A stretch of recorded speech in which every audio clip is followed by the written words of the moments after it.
Hello everyone, today I'm going to talk about Spanish flu. Okay, in 1918, a new influenza virus that was caused by H1N1 virus has emerged, infecting 300 million people or 1 over 3 of the world's population that caused a flu pandemic. The flu pandemic produced the greatest influenza death total that ever recorded in history. This disease took about 675,000 Americans' lives and at least 50 million people from all around the world.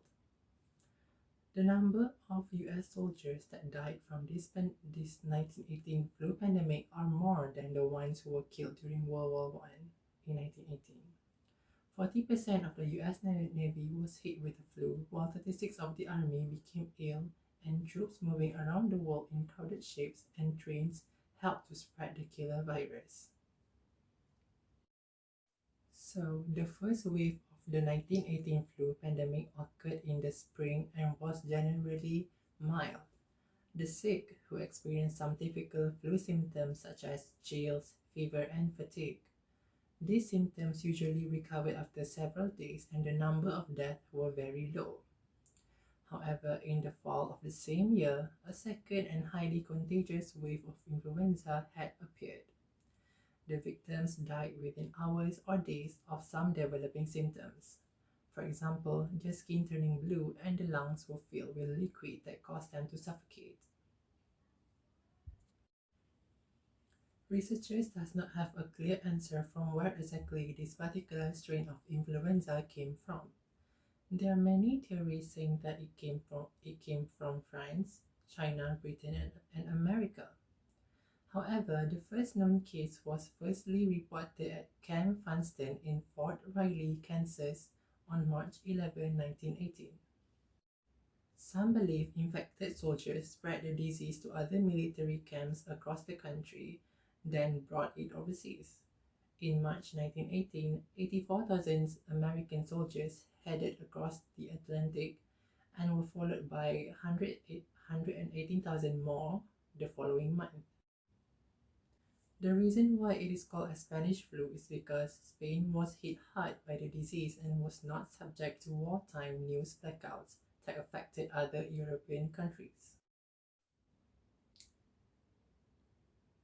During the pandemic, the numbers of medical personnel such as doctors and nurses were not enough since most of them were serving in World War I. When the 1918 flu hit, doctors and scientists were unsure what caused it or how to treat it. Unlike today, there were no effective vaccines or antivirals that can treat the flu.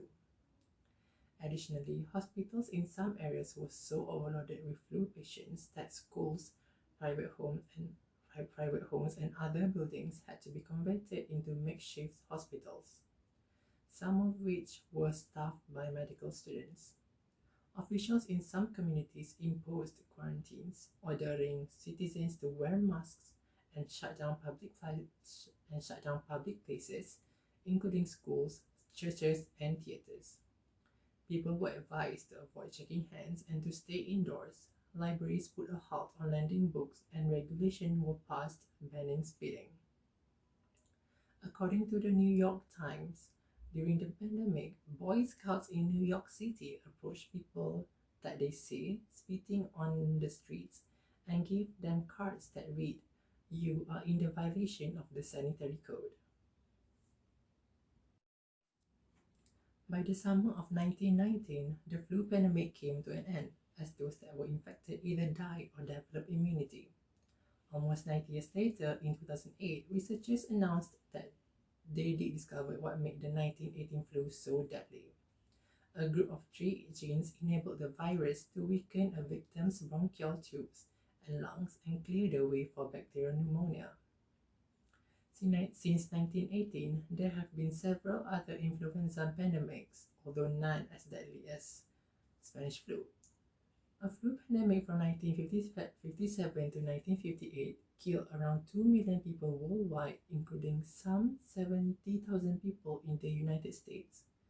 And a pandemic from 1968 to 1969 killed approximately 1 million people, including some 34,000 Americans. More than 12,000 Americans perished during the H1N1, or known as swine flu. pandemic that occurred from 2009 to 2010. The novel coronavirus pandemic of 2020 is spreading around the world as countries race to find a cure for COVID-19 and citizens shelter in place in attempt to avoid spreading the disease, which is particularly deadly because many carriers has asymptomatic for days before realizing that they are infected with the virus.